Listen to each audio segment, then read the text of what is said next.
এরা হইল মওদুদিবাদী। কিবাদী? মওদুদিবাদী। এবার চামচিকার সাথে উদাহরণ দিয়ে আল্লামা নুরুল ইসলাম উলিপুরি রহমত বরকতুল আলী আবুল আলা মওদুদির ভ্রান্ত আকীদাগুলোকে নিয়ে কথা বলেছেন। আকাশে সূর্য আছে কিন্তু চামচিকা দেখতে পায় না, তাই বলতে কি এই আকাশে সূর্য নেই? চামচিকা দেখতে পায় না, এটা চামচিকার সমস্যা, কিন্তু আকাশের কোনো সমস্যা নেই। আকাশের মধ্যে কিন্তু ঠিকই সূর্য আছে। এরা নাকি দেখে না, এদের আকীদা খারাপ কোথায়? আমি আপনাদের জিজ্ঞাসা করি, চামচিকা কি দেখে আকাশের সূর্য কোথায়?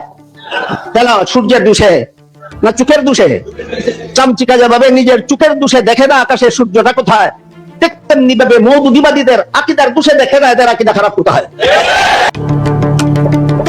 আমাদের বিরোধী মহলে অনেকে বলেন যে জামাতের আকীদা ঠিক নাই, একটু ব্যাখ্যা করলে উপকৃত হবো। আচ্ছা, আমি আমার আকীদাটা আগে বলি। আমার আকীদা হচ্ছে আমার আল্লাহ ওয়াহিদ, তার সমস্ত জাত এবং সিফাতের দিক থেকে তার কোনো শরীক নাই, তিনি লাশ।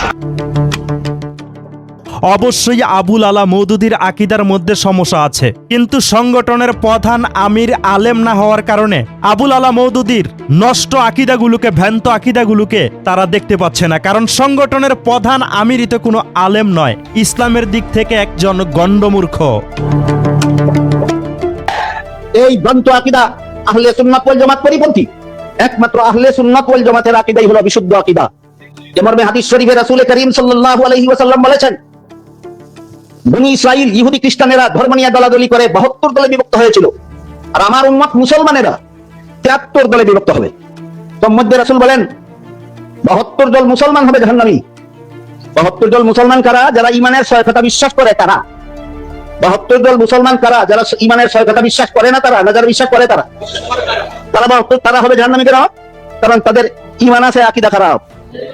এই হাদিসটা যাদের বুঝা নসিব হয়নি, যাদের দলের প্রধান নেতা ইসলামের জ্ঞান সম্পর্কে গণ্যমূর্খ, যাদের দলের প্রধান নেতা ইসলামের জ্ঞান সম্পর্কে গণ্যমূর্খ, এরা কিভাবে জানবে যে 72 দল মুসলমান জাহান্নামী হবে 6 কথা বিশ্বাস না করার কারণে, না আকীদা খারাপ হওয়ার কারণে? তোমাদের আকীদা খারাপ তোমরা বুঝতে পারবে, তোমাদের আমিরই তো গণ্যমূর্খ।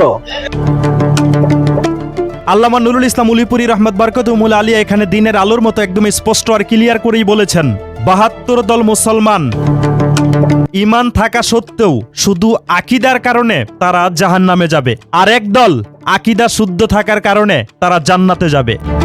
6টা কথার উপর অটল থাকা সত্ত্বেও, 6টা বিষয়ের উপরে ঈমান থাকা সত্ত্বেও 72 দল মুসলমান জাহান্নামে যাবে, আর একদল মুসলমান জান্নাতে যাবে। তাহলে তো আকীদার কারণেই 72 দল মুসলমান জাহান্নামে যাবে, আর একদল তারা জান্নাতে যাবে। এটা শুধু আকীদার জন্য। আমার প্রাণপ্রিয় ভাই বন্ধুরা, আল্লামা নুরুল ইসলাম উলিপুরি সাহেব এখানে একদম স্পষ্টভাবে আবুল আলা মওদুদির ভ্রান্ত আকীদাগুলোকে এখানে তুলে ধরেছে। এটাকে নিয়ে আবুল আলা মওদুদির কিছু অন্ধ ভক্তরা আল্লামা নুরুল ইসলাম উলিপুরি রহমত বরকতুল আলিয়াকে নিয়ে অনেক পরিমাণে সমালোচনা করছে। এতে কিছুই যাবে না, আসবে না।